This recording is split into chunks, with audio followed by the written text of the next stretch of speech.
Assalamu alaikum wa rahmatullah. Another video with Mr. Wael Abdurrahman. Kindly, before we start, like, subscribe, share, comment, and turn notifications. Let's start. So, what do we have today? Today we have March 2022 Literacy Test 2. Okay, passage number 1. زي ما احنا اتعودنا, you have to set a task while reading literary narrative passage. with the video titled How to Answer Literary Narrative Passage. Please watch it. Okay. طب بسرعة كده, ايه التاسك بتاعتنا while reading? Number 1, characters, setting, relationship between the characters, attitude of the characters, بيفكروا في ايه, how do they feel, any shift in attitude. Okay. يلا بينا. Okay. So, the following edited passage is an excerpt from Around the World in 80 Days by Jules Verne introducing Phileas Fogg. بس كده, ما عندناش هنا غير المعلومة دي. Introducing شخص اسمه Phileas Fogg. طيب. Phileas Fogg, okay, Phileas Fogg lived in 1872 at number 7 Savile Row, Burlington Gardens, the house in which Sheridan died in 1814. طيب, احنا عندنا هنا الكاركتر بتاعنا. طلعنا بالكاركتر فيلياس فوغ. السيتنج المكان ده. طيب. He was one of the most noticeable members of the Reform Club, though he seemed always to avoid attracting attention. اوكي, ما تنساش ان انت while reading زي ما قلت لك التاسك بتاعك, الكاركترز عرفنا هنا فيلياس فوغ, السيتنج عرفنا السيتنج, البيربس تنساش البيربس. فكر دايما هو what is the purpose of this passage. هو كاتب الباسج ليه, عايز ايه. This is a very important question. Okay. فدلوقتي هو بيعرفنا فيلياس فوغ. Introduction. فكر دايما why is he writing that? Introducing Phileas Fogg. مين Phileas Fogg?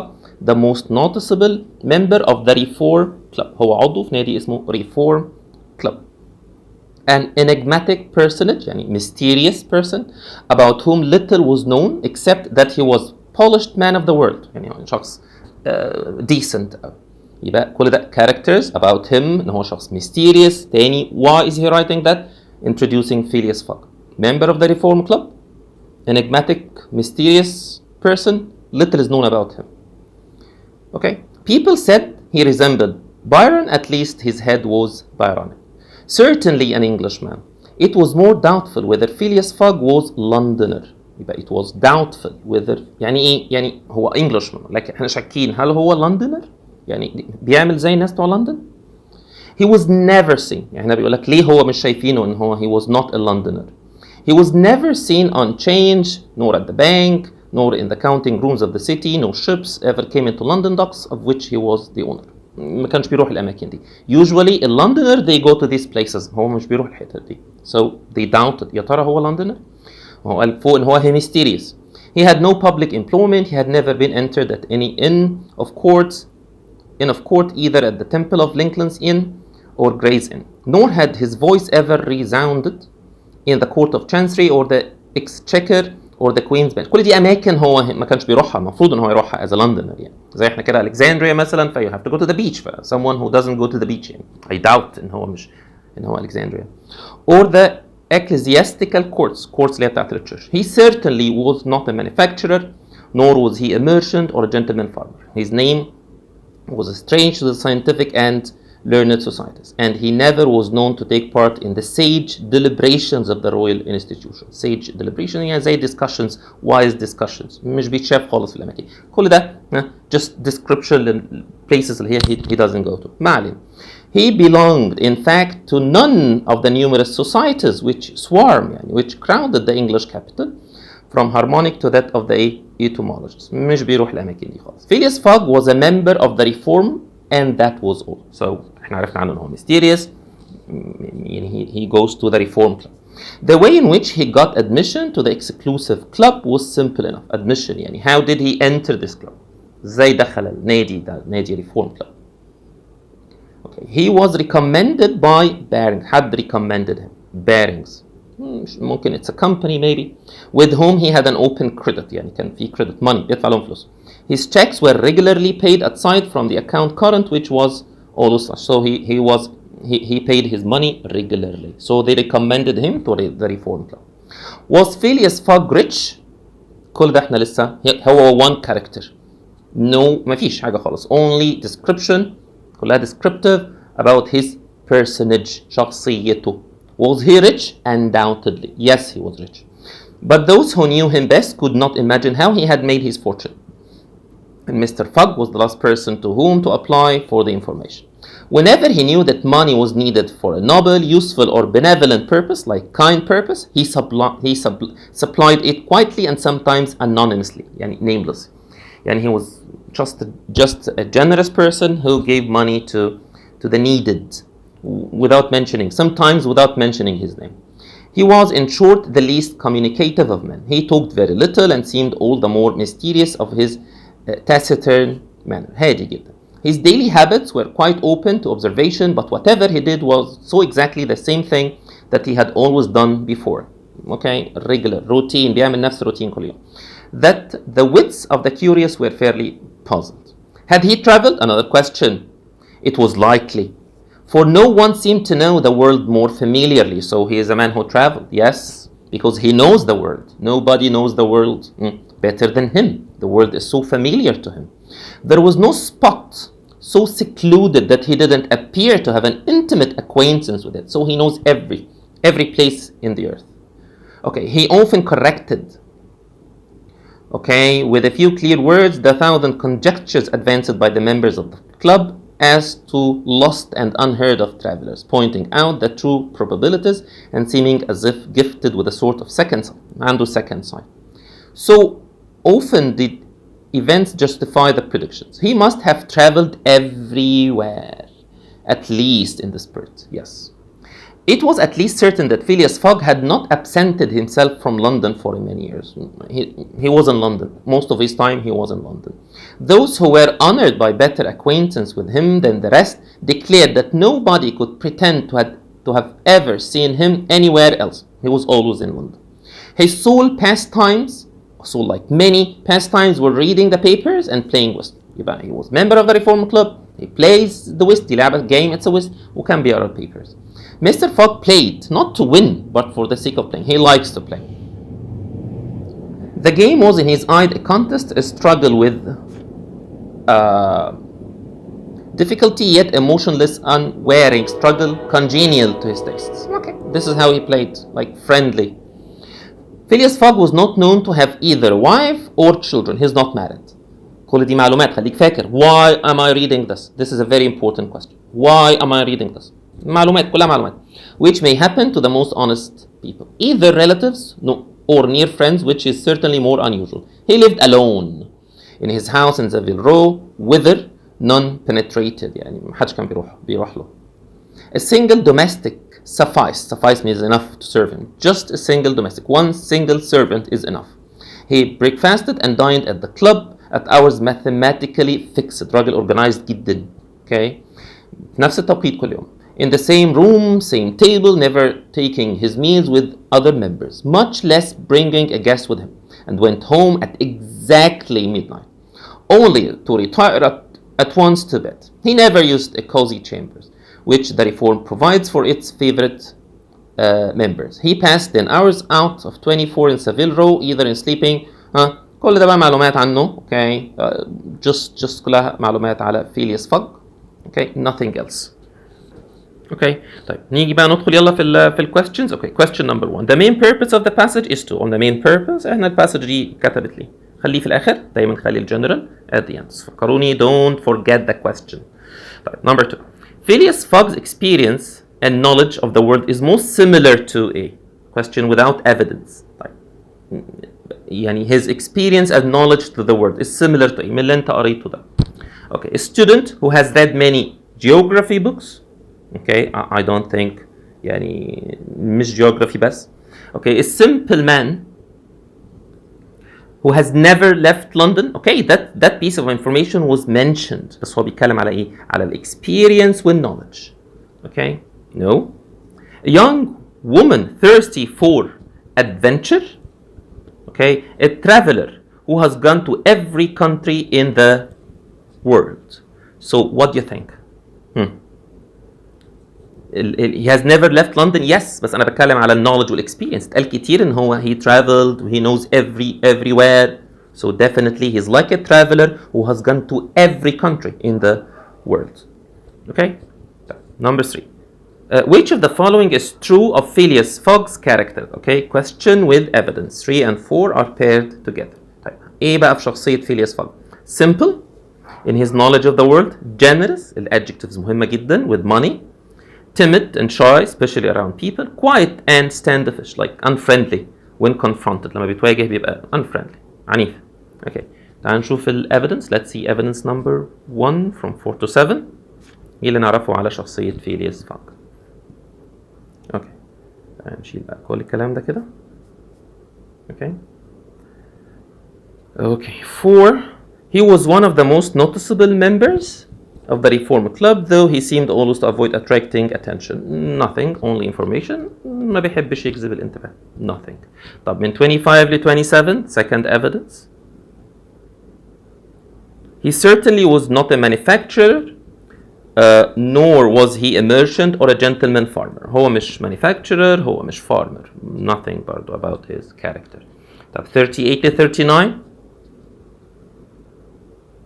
Okay, Phileas Fogg was a member of the Reform Club. برضو كل دي about مش على character. طيب 52 to 55. Okay, whenever he knew that money was needed for noble, useful or benevolent purpose, he supplied it quietly and sometimes anonymously.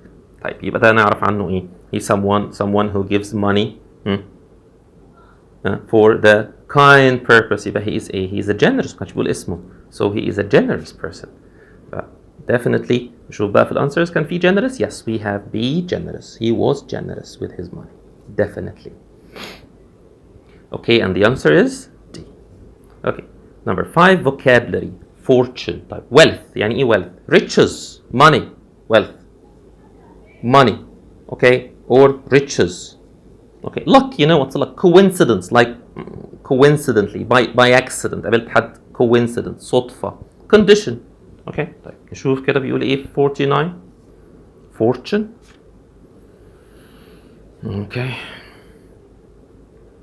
49. Fortune. طيب Was Phileas Fogg rich? Undoubtedly. جاوب عليه السؤال. But those who knew him best could not imagine how he had made his fortune. How he had made his E. كلمة rich. He made his money. So it's about. It's talking about E. Wealth. Money. Okay, that's obvious. Number 6. 6 and 7 are paired. Okay, so. Why did people doubt Phileas Fogg's identity as an Englishman? Why did they doubt him? ليه كانوا دايما بيشكوا الراجل ده مستحيل يكون انجليزي، الراجل ده مش من اسكندريه، في حاجات مش بيعملها، فاكرين؟ We read that part. Okay. طيب. He was not found doing typical Englishman activities. Okay. He was unknown in many parts of London. He was unmarried and had no relatives. He was a part of the Reform Club. فاكرين الحته دي قريناها فين يا ولاد؟ كانت فين؟ I think كانت هنا 14 and 15. مش عايزين نضيع وقت كتير في ال easy questions. Okay. ودايما I recommend فاكرين to read before the evidence.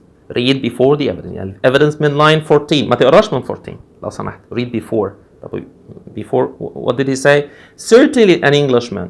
It was more doubtful whether Phileas Fogg was a Londoner. اتقالت في الحتة اللي قبلها. They doubted that he's not from London. ليه بقى؟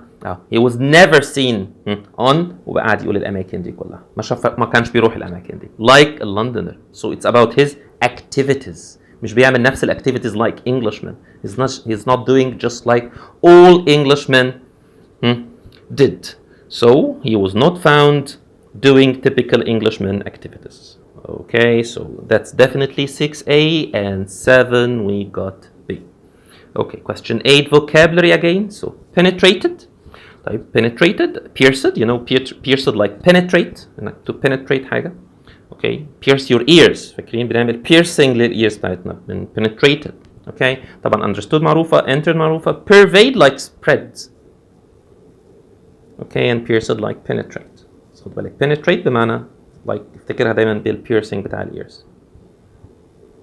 Okay, so let's plug them in for 97. Penetrate. Okay, where is it? 97. So here we go. Penetrated. He lived alone in his house in Savile Row. تعال نمسح كده كل الكلام ده. Sorry. Okay. So he lived alone in his house in Savile Row. Whither none penetrated يعني whither يعني اللي which بيت ده none no one penetrated يعني مفيش حد جاله no one entered no one came to him. Okay. مش no one pierced the house. Okay. مش هنعمل piercing للhouse. But no one entered that house. قاعد فيه لوحده. So حاول دايما تفكر في الانسر before looking at the answer. So no one entered. هتلاقيها سهلة أوي. Okay. Number 9. Okay, in line 47 till 69 the author uses questions 2. Okay, في number 9. تعال نشوف كده من 47 بيقول إيه. Okay. 47.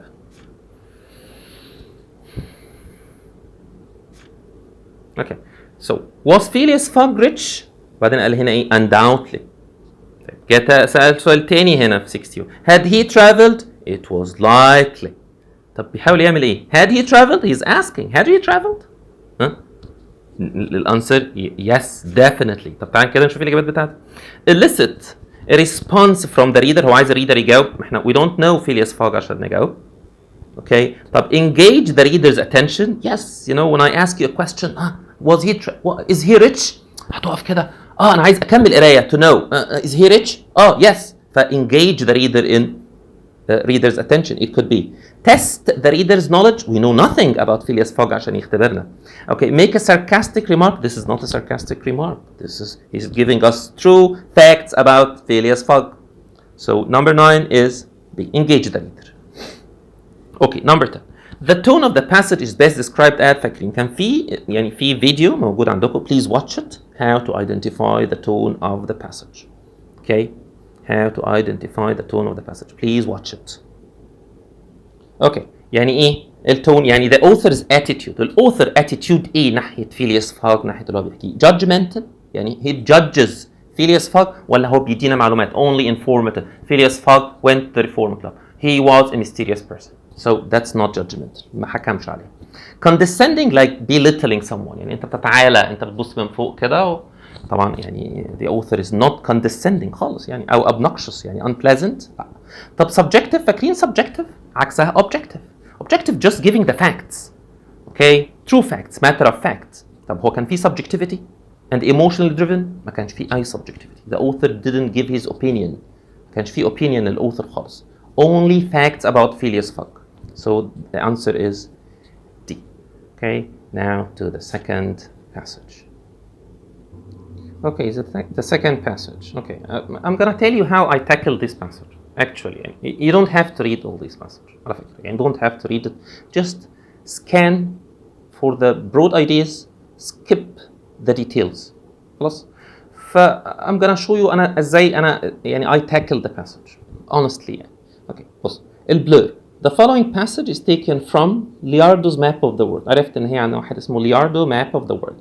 1952-1953 by John Curlin مش مهم. On the calendar and the inscription behind it. هو بيكلمني عن الكالندر اللي موجودة في الماب والwritings اللي مكتوبة فيها. This is the purpose. Okay. دايما فكر what is the purpose of this passage. ايه البيربس؟ عايز ايه؟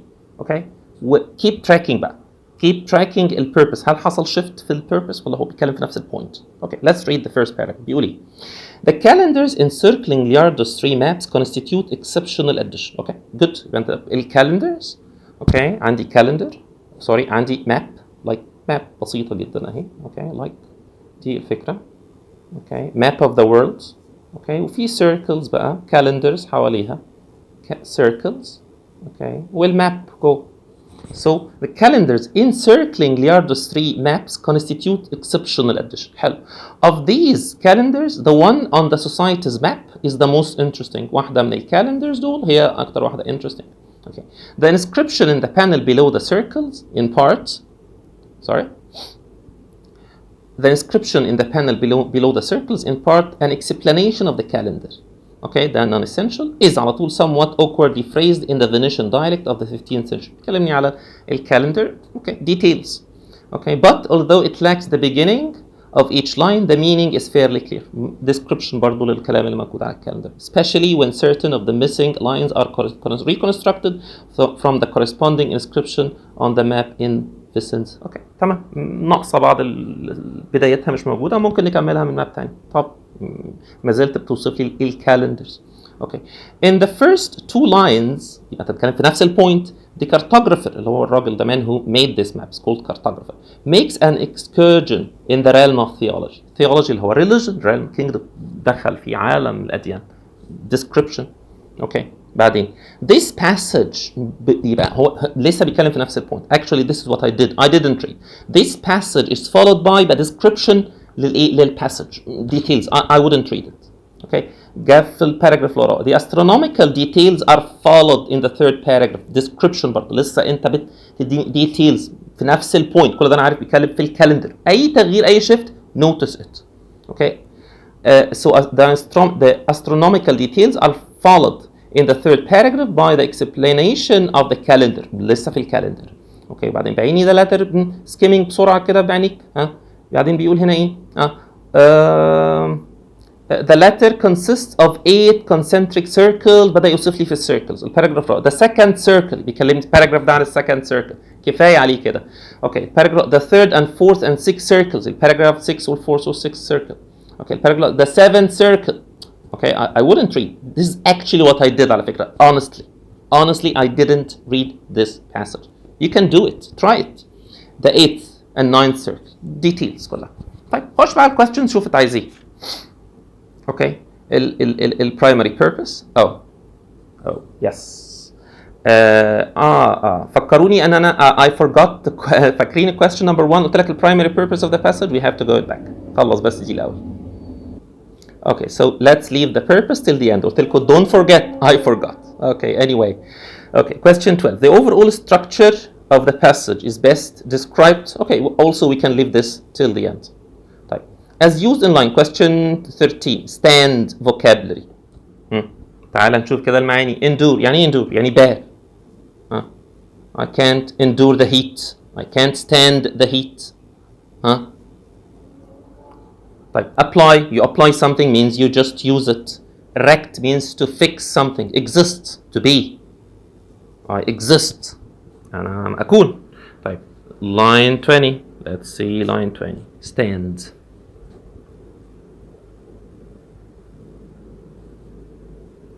Okay.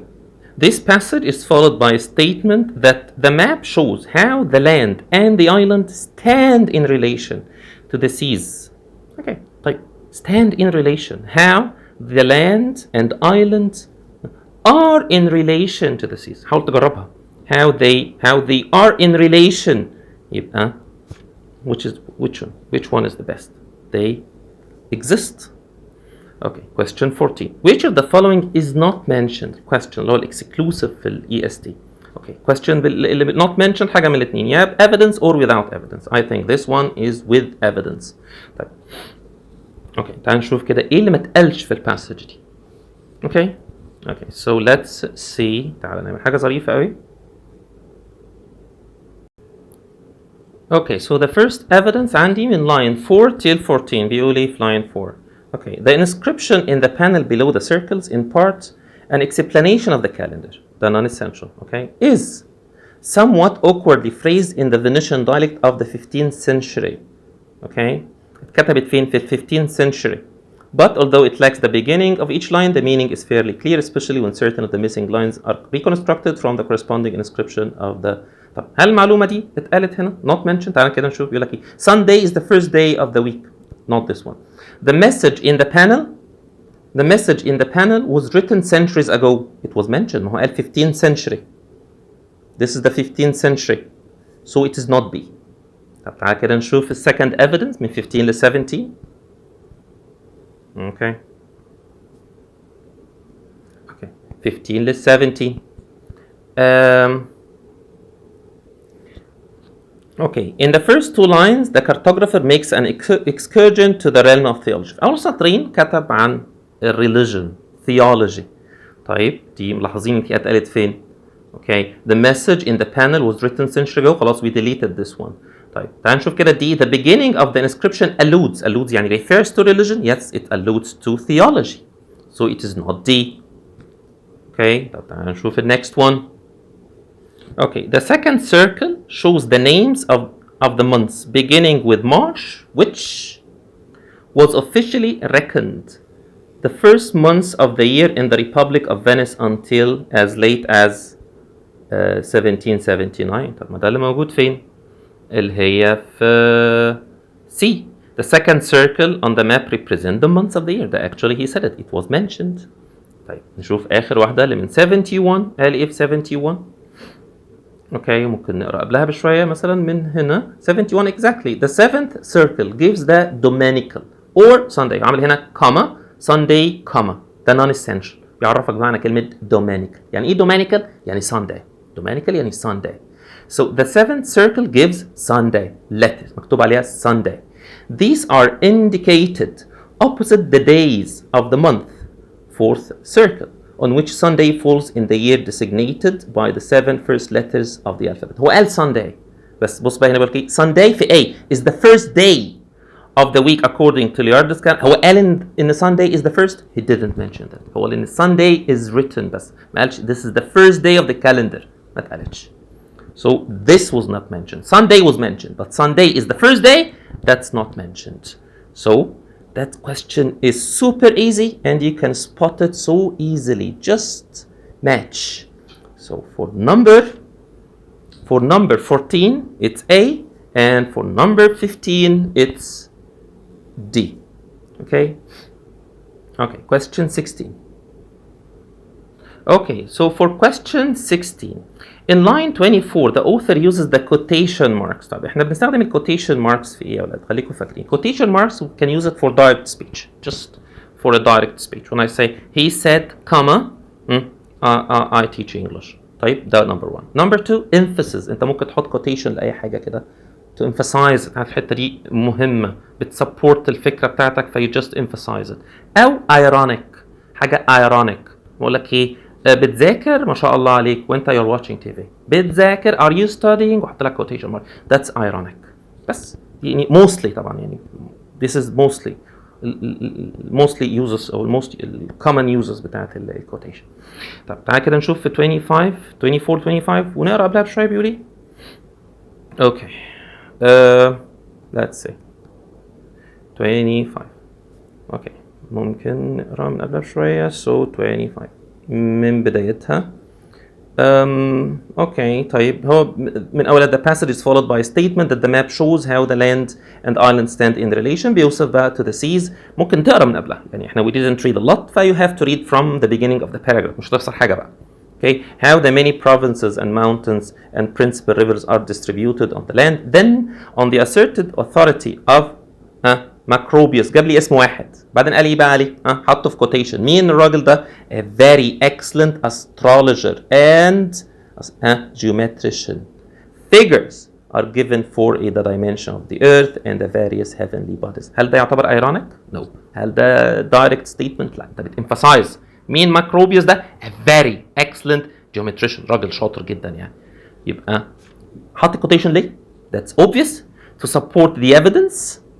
He is providing with a credible source. Yes, that's a support for his evidence. الevidence أنا جايب لكم واحد اسمه ماكروبيوس. مين ماكروبيوس ده؟ ده credible source. ده حد موثوق فيه. So yes, نحط question mark. طيب provide a counter claim on a counter claim يعني opposite claim. Okay, through the quotation mark that was not an counter claim. Break the tone. No, he didn't break the tone. Switch the voices. No, he didn't switch any voices. So it's definitely support. Support. Okay, for question 17. So that's vocabulary. Let's see the vocabulary. So hired, you know, you can hire someone, work for you. Used, I think you know what's used. Involve, like being a part of something. Appoint, you can appoint someone, like select someone for a job. طيب, let's plug them in. طيب, بيقول إيه من بداية السنتence? These years were usually designated by the golden numbers. But before the Gregorian reform letters were frequently employed in place of the numbers. فبيقول هنا إيه؟ بيقول إن Gregorian letters were employed in place of a number. يبقى Gregorian letters عملنا فيهم إيه؟ were إيه؟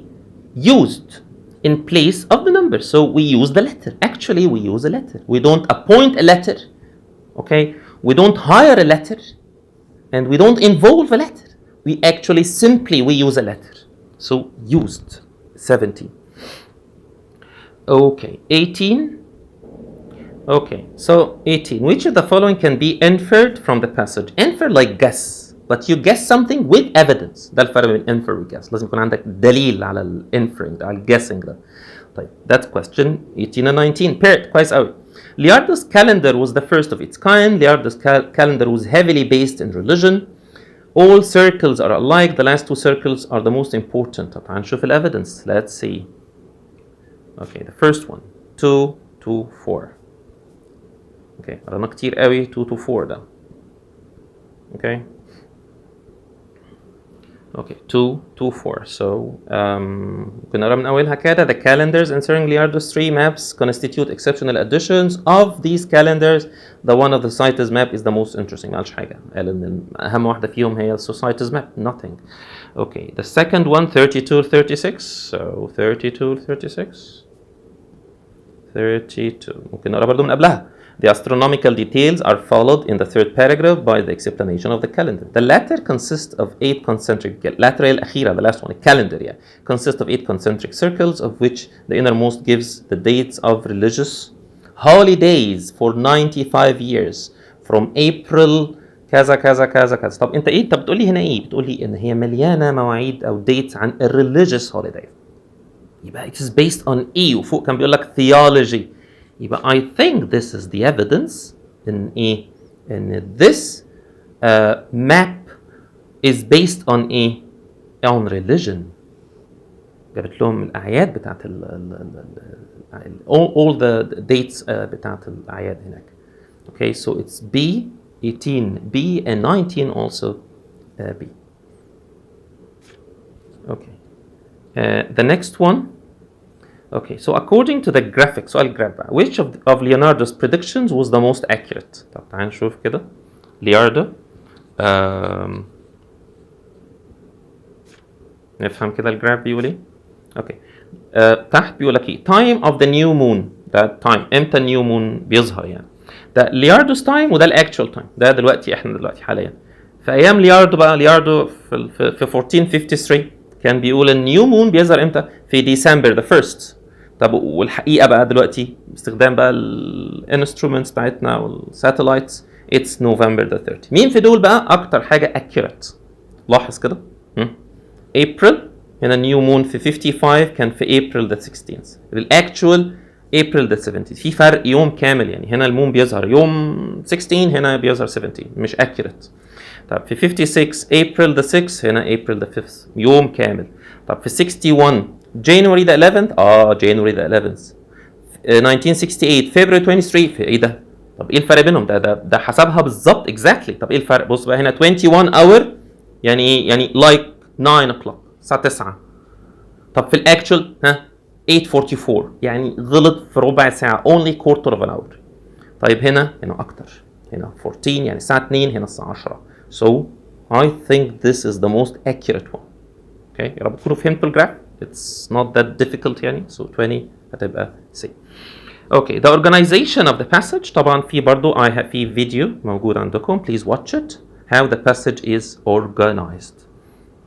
Okay. طيب الباسج دي كانت cause و effect يعني كان بيديني reasons كتير قوي واسباب. No. Sequential. Yes. يعني ايه sequential؟ يعني sequence. ماشي sequence. فاكرين ما قال لك ايه؟ first circle, second circle, third circle, fourth circle.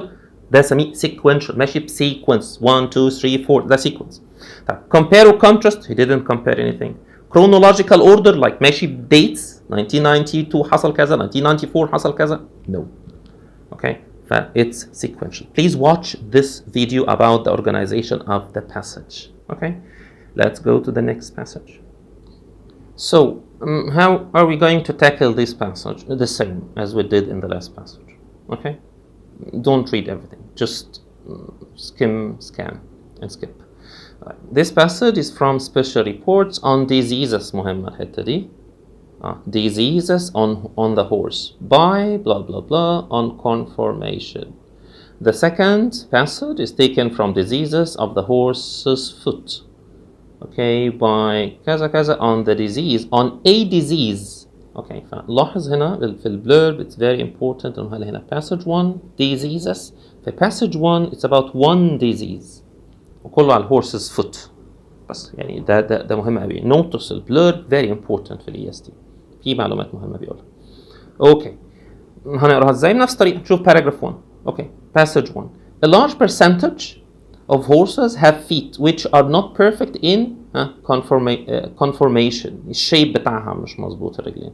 And as a consequence they are predisposed to a certain injuries and diseases. يعني ايه predisposed؟ يعني at risk في مشاكل في رجليها في الشيب بتاعها. So as a result they are disposed. They are at risk of certain injuries and diseases. بيجي لهم disease. طيب ايه بقى diseases؟ تعالوا نشوف برضو كده نشوف هو ماشي ازاي. Okay. Flat foot is that condition in which the sole اللي هي the underside of the foot has a little or no convexity. فاكرين دايما we are asking why is he writing that؟ يبقى هو بيتكلمني على one of the disease اسمه flat foot. طب بيعمل ايه؟ introduce what is flat foot. حلو كفايه. طيب الباراجراف in the flat foot اوكي وبيكمل يبقى بيكمل لي برضو على الفلات فوت. اوكي مفيش اي حاجه. طب باراجراف club foot يبقى انت دخلتني another disease. This is actually how I answered the passage. I didn't read. Crooked foot, another disease. كل دي أمراض. Okay, the last paragraph. When the outside of the heel is higher, the ankle is thrown and بيكمل برضو the toe turns up. بيكمل على one of the diseases. ما غيرش حاجة. So it's all about diseases. نعمل إيه؟ We read passage 1. Answer the questions of passage 1. خلصنا questions passage 1. نروح على questions passage 2 هيتفضل some questions اللي هي common questions between the two passages. Okay. Sorry, I forgot the questions برضه. Oh my God, you didn't. Someone should remind me. So we have to go back to the first passage. I'm sorry. إن إحنا we skipped فاكرين passage. I'm sorry for doing that. Please ما تحاولوش تعمل المistake دي. Okay, في الامتحان إن شاء الله هو بقى paper based فحاول إن أنت ما تنساش. اوكي بسرعه كده نفتكر الباسج بتاعت فيلياس فاج ما بيتكلمش فيها غير على فيلياس فاج. فبيقول المين بيربس كان disparage يعني بيقلل من فيلياس فاج's action in the reforms club. فاكرين؟ لا ما قالش. هو قال ان هو he was a member. outline Phileas Fogg financial decisions خالص. هو بس قال ان هو he was generous. details Phileas Fogg's character in all angles. yes كلها على الكاركترز بتاعت فيلياس فاج. definitely it's it. فمش هناخد وقت كتير فيها. اوكي الباسج الثانيه فاكرين بتاعت لياردو's كالندر؟ المين بيربس بتاعت لياردو ما قالش فيها حاجه غير الديسكريبشن بتاعت لياردو والكالندرز الانسيركلد. paragraph 1 primary purpose just go to paragraph 1. introduce the main elements. طبعا ممكن sometimes at the end of the paragraph at the end of the passage. so introduce the main elements of Liardo's calendar and its effect on calendars today. that was not mentioned. okay defend Liardo's calendar as useful. he didn't defend anything. Make clear the importance of understanding the history behind the calendar. The history was not mentioned. It's just informative. Outline the different components. Yes, circles of Liardo's calendar and the circles that surround it. Yes, definitely it's the. طيب overall text structure. Okay, كانت ايه الباسج؟ نفس اللي قلناه قبل كده. Cause or effect. Okay, investigation.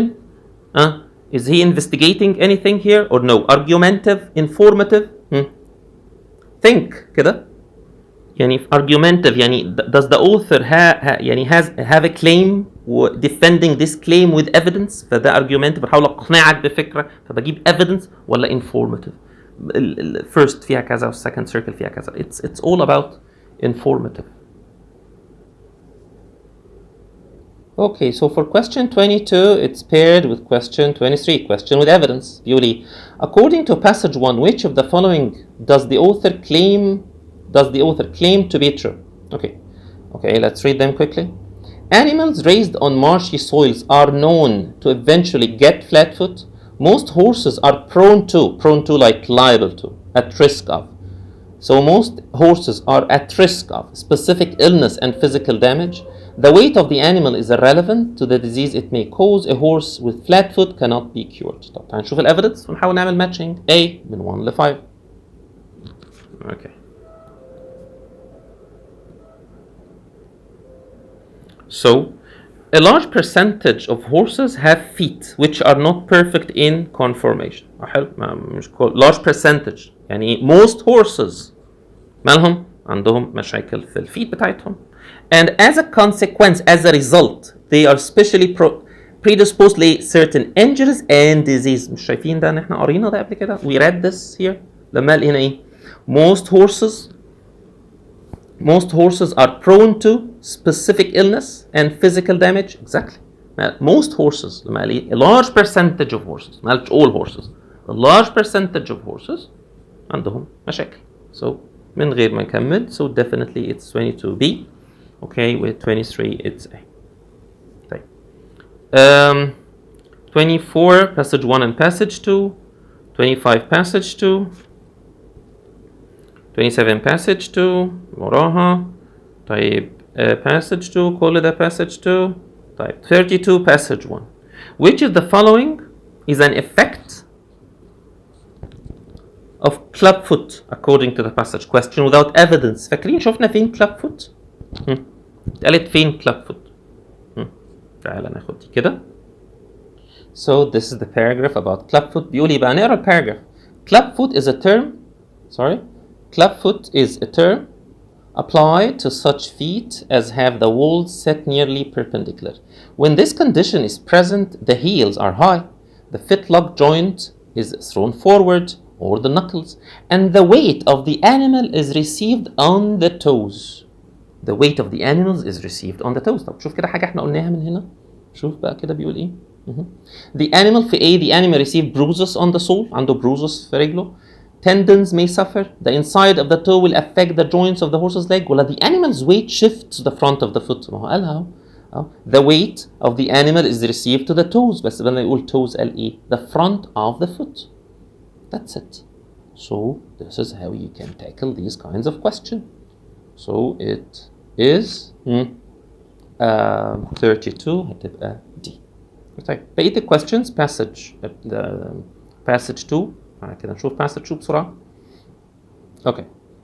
Definition يعني category كده. Definition is gonna define something. بيقول ايه بقى؟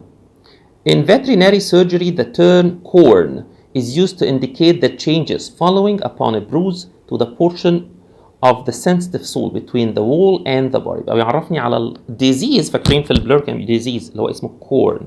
ايه الكورن ده؟ That's a definition. What is corn? Corn ده ال changes indicate the changes following upon a bruise. لما يحصل bruise خربشة حصل حاجة قطع في التيشوز. Okay. فبيحصل changes. ال changes دي اسمها corn. To that portion of the sensitive sole. في السول بتاعت الهورس برضه. Usually they occur in the forefeet and are there found more often in the inner than the outer heel. Good. ده paragraph 1. يبقى على الكورن غير. شوف كده paragraph 2 في حاجة ولا same technique. The changes كلام في نفس الموضوع. The changes اللي هي الكورن are those depending upon the amount of the hemorrhage and the accompanying inflammatory phenomena occasioned by the injury. طب هو بيقول ايه هنا؟ يعني ايه hemorrhage؟ hemorrhage اللي هو bleeding. يعني بيقول ان الكورن or the changes they depend on the amount of blood اللي هينزفه الانيمال. بس الكورن depends upon the amount of blood او hemorrhage and the accompanying inflammatory phenomena. بيتكلم برضو على نفس الكورن. طيب في اي change هنا؟ نكمل. Thus with the hemorrhage we get ecchymosis and consequent red staining on the surrounding structure. So what is ecchymosis? ايه ecchymosis؟ ده red والبلد area لما يعني when you're يصير blood او blue area بتاعت جلدك كده يصير لها red وblue بنسمي ده ecchymosis. بي elaborate nothing. طب الباراجراف with the inflammation thereby set up we get swelling on the surrounding blood vessels. بيتكلم في نفس الأعراض السيمبتومز بتاعت نفس المرض. بعدين دخل في حاجة اسمها classification. يبقى خلص الديفينيشن دخل في classification. Thank you. باراجراف اللي وراها كلمني حاجة اسمها the dry corn. اوكي باراجراف the moist corn. ده أنواع نفس الكورن الأساسي. عندي dry corn, moist corn. اوكي ده ايه؟ separating corn. طيب that's it. طب شوف questions. Let's see the question. This is how I answered it.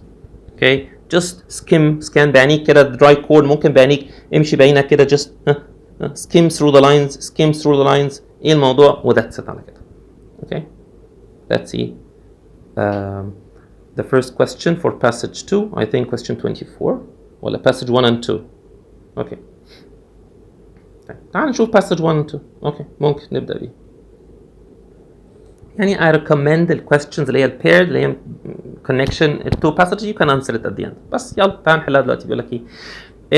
Passage 1 presents a more general summary of problems in conformation while passage 2 tends towards it. Passage 2 كانت بتعمل ايه؟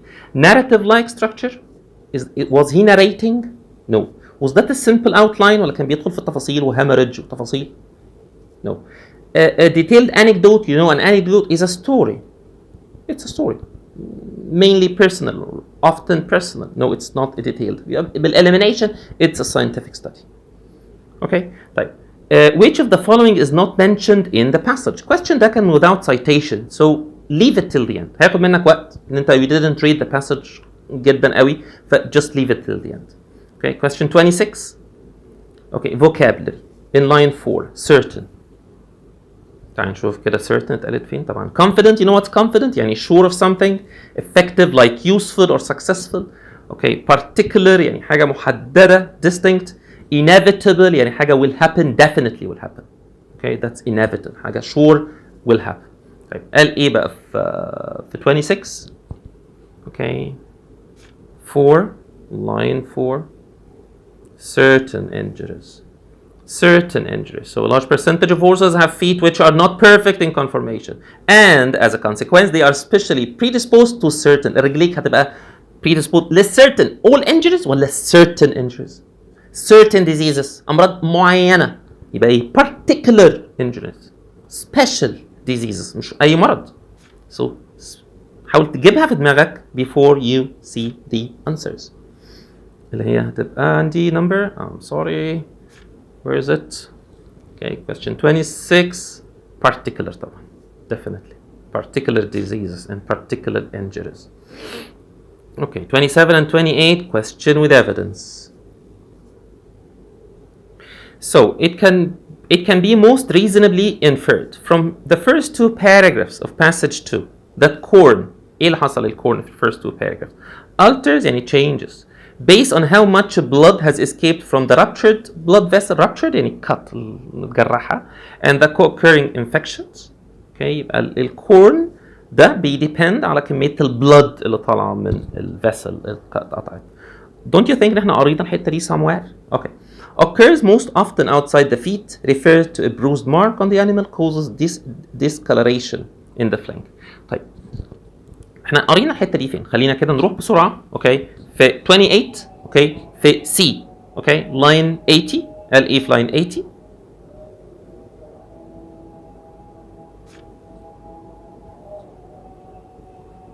اوكي so شيل كل ده كده. So okay, so in evidence C بيقول ايه؟ The changes are those depending alters. في alteration بيحصل. المرض الكورن ده depend upon ايه؟ The amount of hemorrhage and the accompanying inflammatory phenomena occasioned by the injury. المرض ده خطورته او severity بتاعته بيديبند على ايه؟ The amount of bleeding. نسبة الدم اللي طلعت من الانيمال. الهemorrhage. طب ما هو ده قالها فين؟ That was mentioned I think here in A. Alters based on how much blood. هو كل حاجة شال hemorrhage حط blood has escaped from the ruptured blood vessel and the co-occurring infection. So here in it's A, and for 28 it's A. Okay, for question 29 we have vocabulary. We have the word severe, like severe pain. Like plain, like something simple. Bitter, like tasty, sharp taste. Demanding, حاجة demanding يعني حاجة يعني calling for more, calling for demanding. Critical, like serious.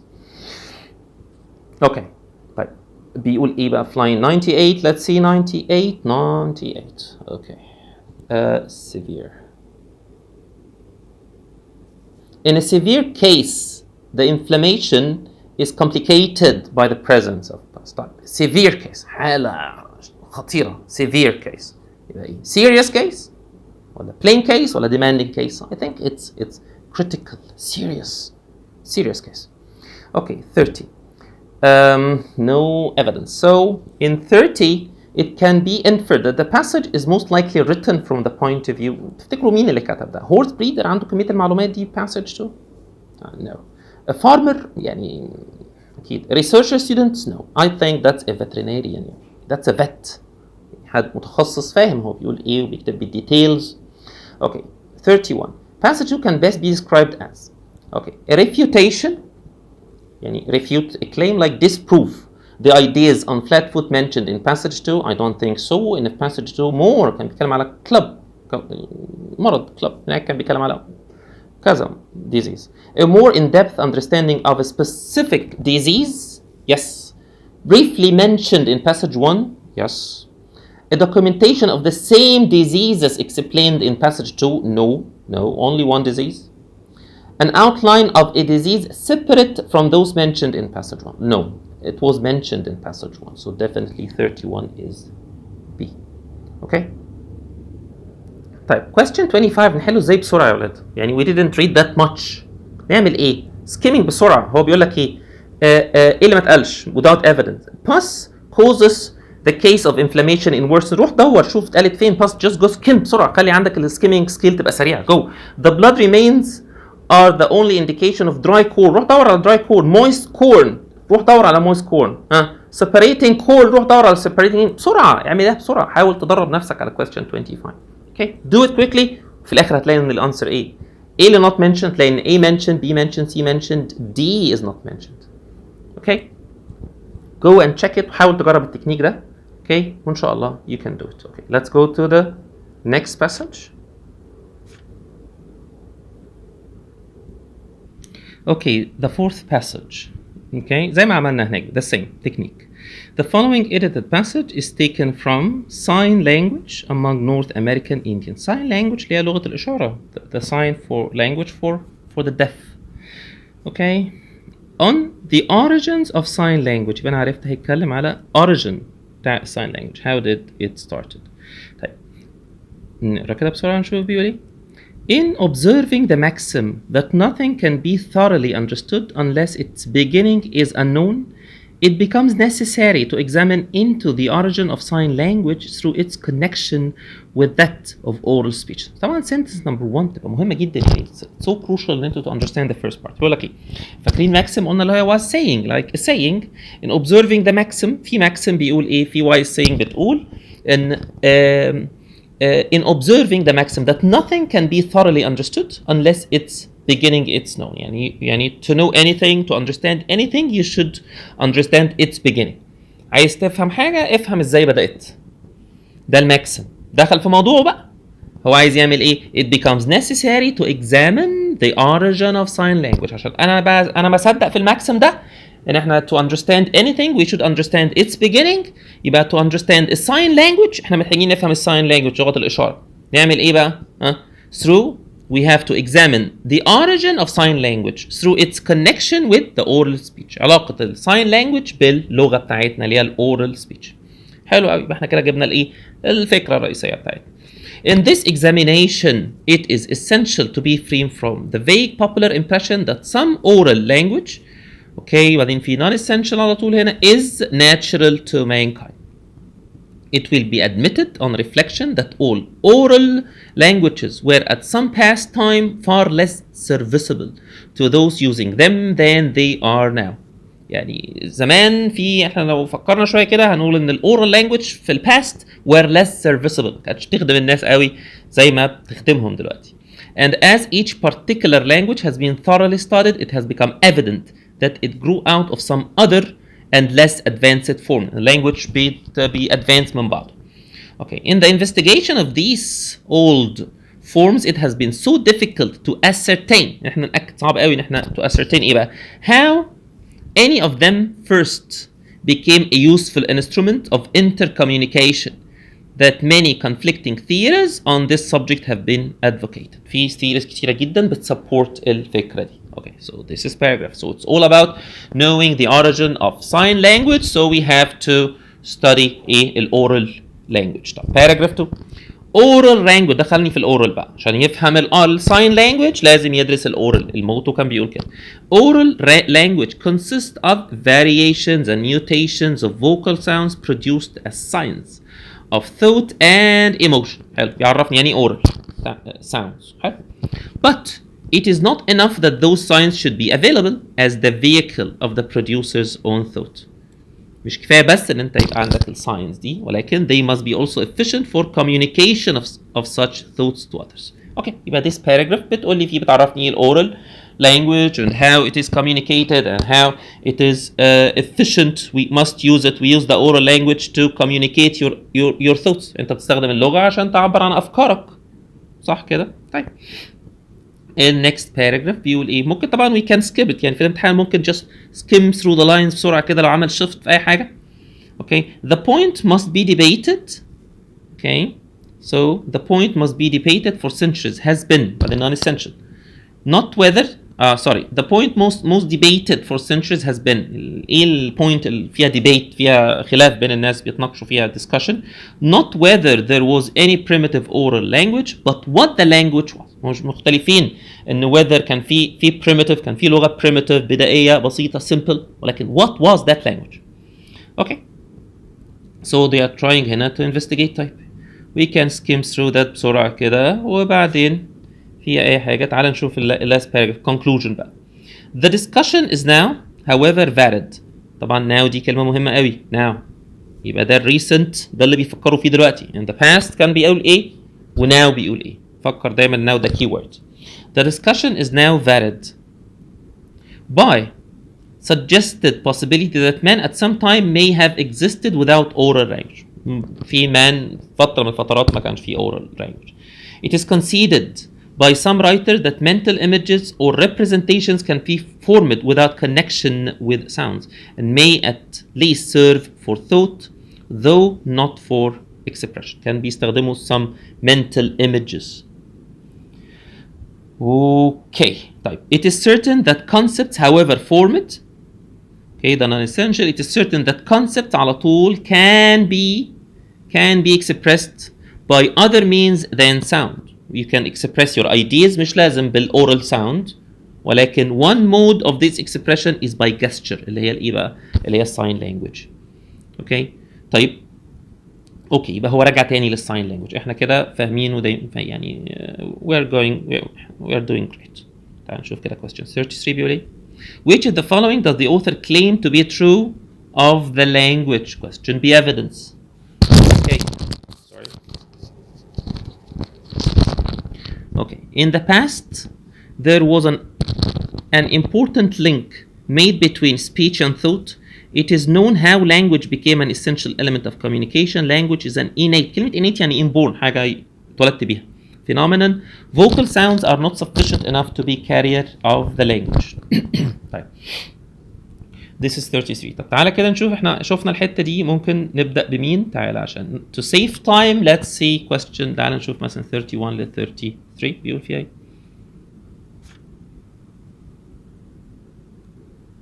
Okay, فأنا دايما we read before the evidence. Okay, so this is 31. تعال نقرا من قبلها شوية بيقول لك إيه. They must be also efficient for communication. بتكلم عن oral language. لو مش فاهم ارجع اقرا من الأول. They must be also efficient for communication of such thoughts to others.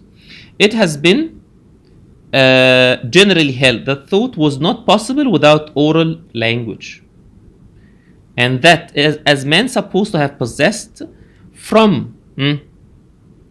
the first power of thought, he also from the first possessed and used oral language substantially as the present. يعني ايه بيقول الكلام ده؟ بيقول من البداية كده ان ايه؟ ان ما كانش فيه الانسان they must be also they must be also ده اللي هي الاورال language.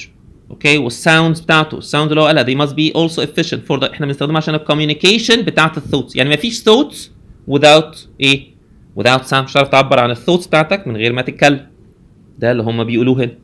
ده فين؟ ده hell. ده اللي هو كانوا بيشوفوه فاكرينه زمان. طيب يعني ايه؟ in the past there was an important link between speech and thought. ده اللي قاله هنا في الايفيدنس ده. في علاقة ما بين السبيتش والثوت. without speech, without words, without sounds you couldn't express your thought. بعد كده recently قال لك لا ممكن you can express your thoughts through gestures بالاشارات اللي هي sign language. يس كده. اوكي 34. اوكي 35 D. 35. اوكي sorry. 34 D. Yes. For 35, vocabulary produced. Okay. Created. You know what's created? Like make, deliver. To make a delivery. Provoke. يعني you arouse. You provoke my anger. يعني you arouse my anger. Offer. Just to give. Alif produced for 25. Okay. Produced. Oral language consists of variations and mutation of vocal sounds. Sounds produced. Okay. يبقى المutations بتاعت الساوندز produced as signs of thought and emotion. يبقى الساوند احنا بنعمل ايه في الساوند؟ بنcreate الساوند، بندeliver الساوند، بنarouse الساوند، بنoffer الساوند. What do we do؟ يبقى المutations of vocal sounds مالها؟ are delivered. We deliver the sound. احنا بنوصل صوتنا. صح كده؟ يبقى here the answer is B. Okay, 36. In line 43 till 46 the author uses a quotation. فاكرين ال quotation؟ تاني نقول quotation ولا خلاص فكرنا؟ Report to report. To sarcastic أو criticize أو irony. أو just emphasizing. طب في 36 قال إيه؟ line 43 46. Okay. Okay 43. ممكن نقرا من قبلها بحاجة بسيطة. 41 43 quotation اهو. بيقول لك ايه؟ that the latter. اوكي لو مش فاهم ممكن تقرا من قبلها شوية. احنا we read that قبل كده. The latter as a special faculty formed the main distinction between man and brutes. هو كان بيتكلم قبل كده على السبيتش اللغة. فبيقول ان اللاتر اللي هي اللانجوج دي هي دي اللي بتفرق ما بين المان والايه والانيمالز. Okay, so the latter formed the main distinction between man and the brutes, has been and still is the prevailing doctrine. That doctrine like belief. ده البelief دلوقتي. In a lecture delivered before the British Association in 1878, it was declared that animal intelligence is unable to elaborate that class of abstract ideas, the formation of which depends upon the faculty of speech. في الاجتماع بتاعهم ده قالوا ان الذكاء الحيوانات مش هنقدر ان احنا نيلابريت نزوده بدون الايه ما بيزيدش بسبب ان هو الانيمالز they can't speak. طيب وليه حطها هنا؟ بص اقرا كده بعدها بشويه بيقول ايه. If instead of speech the word utterance had been used as including all possible modes of intelligent communication, the statement might pass without criticism. هو مش عاجبهم الجمله دي لانه استخدم كلمه speech. هو كان عايز بدل speech كان قال كلمه ايه؟ utterance نطق. يبقى he is ايه؟ قايلها اهو he is criticizing. يعني لو ما كانش قال كده ما كنتش انتقدتها. هو ازاي انتقدها؟ بالايه؟ بالكوتيشن دي. اوكي يعني هو قال حاجه ولكن هو قصده العكس.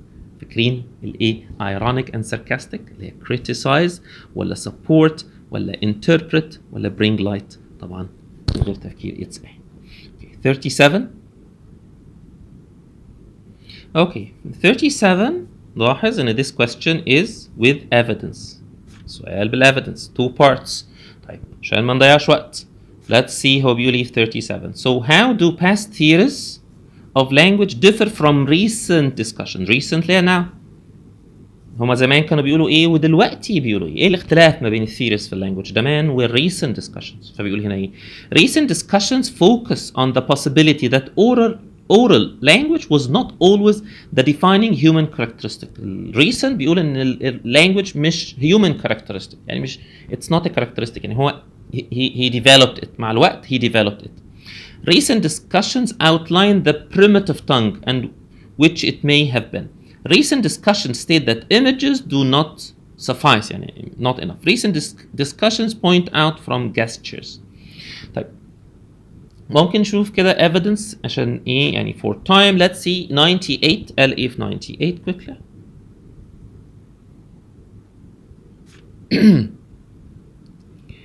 Okay. The discussion is now. تنساش السؤال بيسأل على discussion theories دلوقتي. Discussion theories now. Now اهي. Varied عن زمان. ليه بقى؟ By the suggested possibility that man at some time may have existed without oral language. يبقى زمان الثيريز القديمه كانت رابطه ما بين المان واللانجوج، هما الاثنين اتوجدوا مع بعض نفس التايم. هو اتولد بيتكلم او موجود في الدنيا بيتكلم، فهو recent discussions بتقول ايه بقى؟ لا suggesting man at some time existed without oral language، فصل المان عن اللانجوج، which means ان شوف بقى ده اتقال فين؟ في A.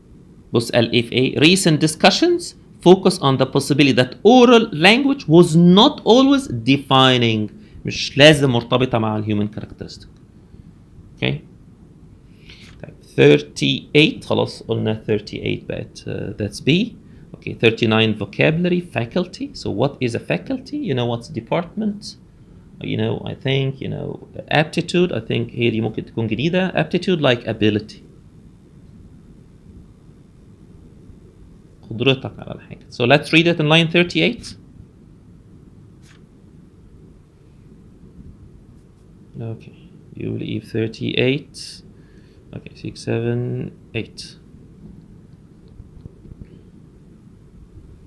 Faculty. طيب. That the latter as a special faculty. هو بيتكلم على latter, the last one. آخر حاجة اتكلم عليها اللي هو I think the oral language is a special faculty formed the main distinction between man and brute. يبقى language oral language يعتبرها faculty. هي ايه؟ تعتبر ايه faculty هنا؟ faculty ممكن جمعها faculty can be an ability faculty. طيب قدرة could be faculty like departments. يعني oral language is a department, oral language is a staff, oral language is a power, or the oral language is an ability. Yes, the oral language is an ability. Okay. Question 40. In accordance with the passage, the last paragraph serves as development of ideas. يعني بتتكلم في نفس الidea. Okay. أو sorry, you developed the ideas. يعني أنت طورت من الفكرة. بتتكلم في أفكار يعني developed the same ideas. Continuation of idea, continue the same ideas. Transition, you're talking about new ideas. ولا refutation of mentioned idea. Just disproving اللي أنت قلته. طب تعالى كده نشوف في البداية خالص قال إيه في 40. هنا في آخر paragraph لما قال إيه؟ فاكرين هنا قال الكلام الجديد the discussion is now valid. لما قال هنا new theory، إحنا الكلام الجديد دلوقتي new theory in man at some time have existed without oral language. دي كانت بداية الباراجراف. ده continue ولا this is new idea؟ دي فكرة جديدة خالص. صح؟ transition to a new idea. Okay 41. Okay, which of the following best summarizes the passage? Okay, بيقول إيه؟ Many past studies make a direct link between oral speech and thought. كمان ده البارت الأولاني. New studies attempt to find links between thought and other means of expression such as gestures. مش ده اللي قاله في الباراجراف الأخير؟ إن you can express your thoughts through gestures. Yes, this is the whole passage is about that. طيب. The last question in line 1 and 6 the author mentions maxim. يعني why did he mention the word maxim؟ فاكرين في 1 and 6 بدأ كلامه بإيه؟ لما قال إن كان في maxim بيقول في wise saying في motto بيقول إيه؟ that nothing can be thoroughly understood, deeply understood unless its beginning it's known. To understand things you have to know its beginning. عشان كده أنا كمان عشان أدرس sign language I'm gonna study الإيه؟ علاقة sign language بالoral speech. So he's just giving إيه؟